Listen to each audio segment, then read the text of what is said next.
Hello returning fans and new viewers alike. Today we have a topic that I'm very excited to talk about. You see, we get to talk about a new way of viewing the colors of Magic the Gathering. That is because we're talking about Strixhaven and its 5 colleges. It's not very often that we get a set or block that is color first in its design. Think back to Shards of Alara, Khans of Tarkir, and of course, each visit to Ravnica. Each time we are given these types of sets or blocks, we're shown a new way to look at the color pie, such as fleshing out shards, creating wedges, and defining pairs. In the case of Strixhaven, the fresh new element is its way of tackling and bringing something new to the enemy pairs. You see, each college is a balanced culmination of both its enemy pairs and a building up of the individual colors within, all without breaking that union. What this means is that once combined, the single colors within can take more or less control depending on the individual. It's officially stated that once you join a college, students either tend to lean more or less into a single color, or become a balanced version of the two. This is really cool because it plays within the combination, all while showing how taking more or less from either side can create something new from the pairing we already know. In this video, we will discuss each of the 5 colleges. I will explain their driving ideologies and back that up with the cards themselves. Once that is covered, I will show you how new ideals can be created when we take those combinations and lean more or less into one side of them. It's honestly going to be a ton of fun, and I hope you're as excited as I am. I wanted to start the analysis off with the college that I found to be the most intriguing, and that is Lorehold. This is a college that focuses its studies on the past and how to utilize it in the present. It aims to uncover civilizations of old in a manner that will not only preserve these societies, but maintain the societies of the present day. We see this represented in cards like Quindricks, Field Historian. Every life has a story to tell. I won't let them be forgotten. As we can see, it's the side of white that is mindful, always of those who need their aid, of civilization and the betterment of society, all while marrying it to red, which seeks adventure, action, and discovery. The feature that drew me to Lorehold right away was my desire to understand how white and red could possibly be a combination of archaeology, when we know that green is the color of tradition and the old way, but therein lies the reason. You see, green wishes to hold on to the past and keep things as they are, but when a civilization does die out and its people are gone, it will try and carry on their traditions, but it will leave it to its fate. It will not rustle up the dead to feed its curiosity, nor will it dig up old ruins to see how it may utilize them. When something passes on and is living no more, its passing must be respected. But to white, if something is useful to its people now, it won't hesitate to use it. And to red, nothing trumps the desire to feed its thrill-seeking yearning and satiate its sense of adventure. Lorehold students have a strong sense of duty and discipline. They believe they're doing work that is bigger than them. It's a service to those long forgotten, and to those who remain. We see this sense of discipline all too common in white. But discipline is nothing if it's not focused. And this is where red comes in, with a strong sense of duty, a call to action that white can sometimes miss. This is best displayed in the card, Make Your Mark. Those who do learn from history may still choose to repeat it. With what we've covered so far, it's no surprise that Lorehold puts to action its findings in a manner that is in service to others. Its allegiances aren't to a particular plane, but to the broader sense of society as a whole, both past and present. So how does this mindset change when students choose to lean more or less into either side of the 2 colors present? Luckily, the Magic team has us covered there with the Planeswalker's Guide to Strixhaven. Within this document, we're told about the magic and ideals of each primary single color within the combination. Keep in mind that the colors are still combined, and that for Strixhaven, it's a matter of one of the 2 colors taking precedence over the other. Let's start things off with a white-focused side of Lorehold mages. A white-based Lorehold student will be one who concentrates more on the preservation of long-lost cultures and the knowledge and relics that were important to them. What we see here is whites need to act for those who are either too weak to act or simply cannot. In the case of long-dead civilizations, it becomes the latter. Another facet, along the same lines, is those Lorehold mages who bring back the spirits of the dead and bind them to relics in order for others to learn from them, and in turn, making it so that their deeds are never truly lost. We see this in the card Spirit Summoning. Books are fantastic, but if you're really curious about the distant past, why not ask someone who was there? The primary thing that's important to white-focused Lorehold mages is utilizing the knowledge and artifacts of those who came before in order to empower those who live now. On the other side of this combination, we have red. These mages are driven by adventure. It's in their passion to uncover the past that they make their discoveries. It's the side of red that cannot simply sit on its hands. It must act and follow its heart. Some of these mages relish in the chaos of the hunt and delve deeper than their white-focused counterparts, always driven further by the rush of adventure and discovery. To them, the traps and monsters in their way are more of a bonus than a hindrance. We see this in the card Thrilling Discovery. This must be the lost city of Xantivar, where my people lived before becoming nomads. Think of the history we'll learn. Lorehold, to me, was the college that had the most change from what we've seen in the pairings thus far, and it took a look at the classic combination of red-white in a fresh new way, making it one of my favorites instantly. From here, I want to move on to a college that I felt was the opposite in this regard. Yes, it's still engaging and interesting, but it didn't feel like it brought anything new to the table. Regardless, this college is still worth discussing, and that is the college of Witherbloom. Here we have a college that doesn't find anything off limits. It deals in both life and death, in potion and poison, and as well as rot and bloom. It's the college that isn't afraid to get its hands dirty and dabble in magic that others might be too afraid to utilize. The card Rush for Birth is a great example of this mindset. Witherbloom students learn to see death not as tragedy, but as opportunity. Now, it must be said that this college isn't really anything new. It's as Golgari as it gets, and that's fine, but unfortunately it isn't as inspired as some of the other colleges. I think Wizards of the Coast has a bit of trouble expanding on green-black, and are pretty set with this singular outlook. I do find that Witherbloom's obsession with and understanding of the cycle of life to be quite interesting though, and you do have to give them credit for really showcasing the positive found in darkness, as shown in the card Witherbloom Apprentice. All we are, every feeling, every action, powered by a single delicate little organ. Life is so terrifyingly, beautifully fragile. It's the side of green that views the whole picture, paired with black's tendency to find beauty in the morbid. It takes a certain kind of mage to be Witherbloom, one who both respects and manipulates nature. Now, let's take a look at the main two colors of this college and see what grows from their pairing. When we lean more into Witherbloom's black side, we get a mage who exploits nature in a way that benefits itself, whether that manifests itself as draining the essence of the living or the raising and manipulation of the dead, as seen in the card Necrotic Fumes. When live specimens aren't readily available, Witherbloom mages make creative use of ragged spirits clinging to long-dead bodies. This shows us that while black is the driving force behind utilizing forbidden magic, it still lies within green's margins, as it takes from the world around it, giving form to death and rot, instead of letting it go to waste. Now, on the green side, we see that it goes from manipulation to encouragement, in that it cultivates life instead of raising death. True beauty is found in what is around us, as opposed to what we need. It's a matter of appreciating what grows. I think the flavor text for Lisette, Dean of Root, explains this well.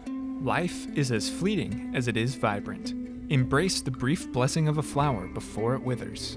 What's important to note about the green side of Witherbloom is that it looks to allow life to blossom, caring for nature over its own ambitions, while still allowing death its place in the cycle.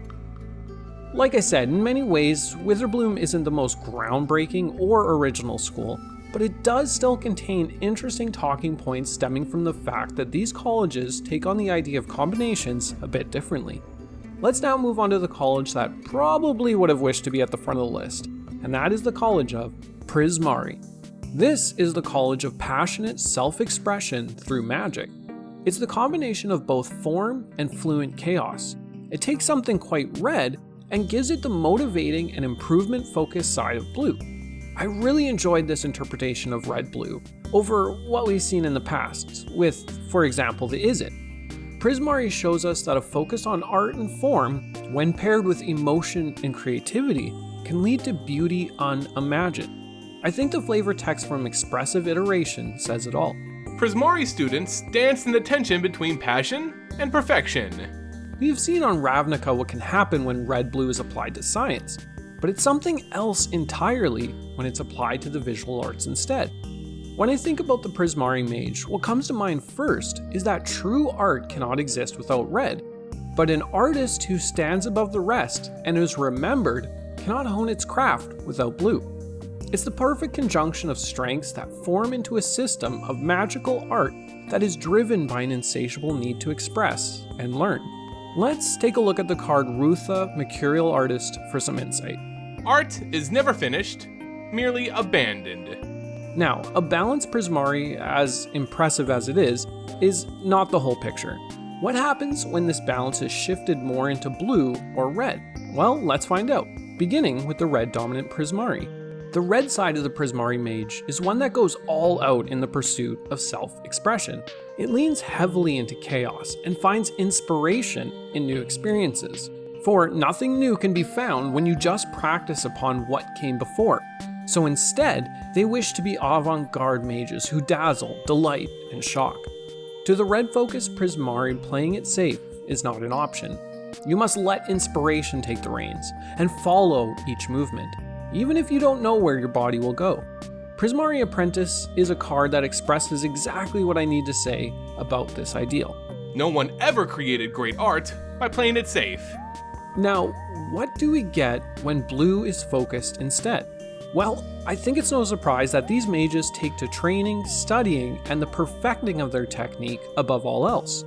Prismari mages who feel blue more heavily are those who wish to find out what heights they can reach through their own mastery and creativity. The flavor text from Waterfall Aerialist sums it up. Form and function in perfect unity. What's more is that they take to studying things that are still aligned with red in some ways. Because remember that red still exists within all Prismari. This is what makes them still lean into the abstract study of things like beauty, art, and honest action. They still see the value of emotion. It's just that they take to these concepts in ways that only blue would. Now, let's move on from expression through the body onto expression found in verse and voice, with the college of Silverquill. They say the pen is mightier than the sword, and in the hands of the College of Silverquill, the pen is a weapon like no other. This college uses the magic of prose, poetry, word, and verse. They can take you apart with a perfectly crafted insult, or bolster an army with words of encouragement. They can create insults that pull at your insecurities, creating monsters of ink that take the form of your fears. It's the side of white that is always concerned with the people around them and how they may influence them. And it's the side of black that needs to be center stage, having its words heard by all, as shown in the card Exhilarating Elocation. His words poured forth on waves of golden light, scouring all fear from his audience's hearts and minds. Silverquill understands that words can both harm and heal. It's just a matter of their use.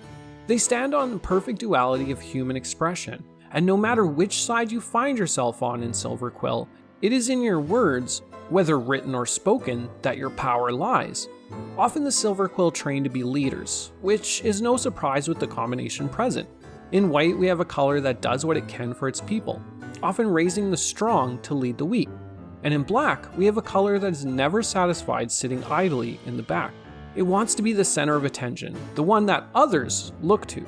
This is shown perfectly in the flavor text of Silverquill Apprentice. She had spoken the words 100 times. Under the spotlight, in front of everyone, something new emerged, and the crowd went wild. Honestly, these apprentice cards all have some of the best lines to sum up their respective schools. So we know that Silver Quill, well balanced, is a matter of duality of the spirit. But what happens when we lean more into white than black? Well, simply put, it sheds any need to put others down. It only wishes to lift others up with its words, as stated on Leonin Lightscribe. All who hear his inspiring words are filled with hope and pride. Through the use of compliments, inspiring speeches, and uplifting verses, it creates power in others while shedding light on darkness. Now, of course, it's no surprise that when we lean into black more than white, we get a poet and a speaker who stabs through people's shells, striking at their insecurities. The black-aligned Silver Quill relishes in pointing out the weakness of others, always happy to put others down in order to lift itself up. It can manifest inklings out of your anxieties and make you weak with words, as showcased in the card Inkling Summoning. Think of an insult so vicious, so vulgar, that you hesitate to speak it aloud. The strongest, most aggressive inklings are born from such scorn. It's easy to see what power Silver Quill has, as almost no one is immune from their own weaknesses. But at the same time, we can all draw strength from encouraging words. Silver Quill is an interesting case for a mage, in that it shows the true power of words, especially when aided by magic. Alright, we have one more college left, and a damn fascinating one at that, and that is the College of Quindricks. Here we have another combination, just like Lorehold, whose relation to its core concepts seemed to not fit at first glance, but soon became obvious the more I thought about it. How are math and geometry green? Well, it's simple really. Math and geometry are everywhere. They make up everything, and are a constant in our lives, whether we notice it or not. Green on its own might not be able to explain this concept, even if it is aware of it, but that's where blue comes in, and is able to understand, study, and relay it in a manner that is only possible in this color combination. Just look to the symmetry of our own planet, the patterns that emerge in all things, and the ever-present mathematical calculations that take place every second. Let's take a look at the card Eureka moment to see what I mean.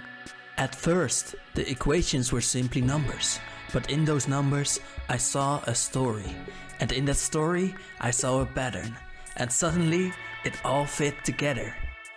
Quindricks, being still quite blue along with its green, is looking to take this understanding and learn from it, adapt, and then make new discoveries which will lead to new understandings. It uses the ever-present patterns of the natural world to comprehend infinity, and uses the equations to unlock the underlying secrets of the plane. Just as math and physics lead to understanding, they also lead to new questions. It becomes an endless source of study and insight into the perfection of nature, and is so completely green while still being a subject of fascination for blue. It's infinity and understanding. This simple line of flavor text from Biomathematician says it all quite simply. I will reach infinity.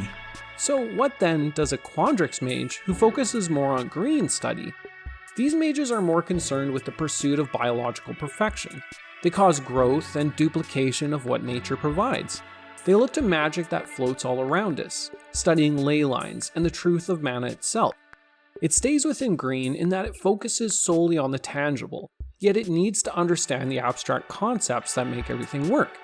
Let's look to the card Quindricks Pledge Mage for what I mean. The first step towards transcending physical limitations is discarding assumptions about what is possible. It's the simple desire to help nature along, to find out what is possible. Now, let's step towards blue, leaving green as the secondary color, and see what happens. In blue, the Quindricks mage looks to things less tangible, studying concepts that exist and can be proven, yet not touched. They manipulate on concepts of time and space, of math and fractal beauty. They can see that a pattern never truly ends. It just becomes more complex as it goes. And it is in that complexity that Quindricks finds its motivation. A mage's work is never done, and Quindricks, especially a blue-focused Quindricks, this is a good thing. The School of Strixhaven is a cool experiment in new ways to look at colors. It not only just gives us fresh representations, but it shows how a color combination can both be perfectly balanced, or what can happen when you lean more or less into each side. in turn creating nuanced philosophies that are more than the sum of their parts. I'm always excited by these kind of sets as they show that even if we have ingrained perspectives of any combination, it's only a small fraction of the complete picture. Like I always say, there's always more to discuss and discover when it comes to color philosophy. And with sets like Strixhaven, the future looks bright.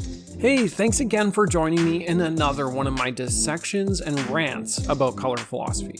If you want to learn more about the colors of magic and you are new here, be sure to subscribe and check out more of my content on the subject.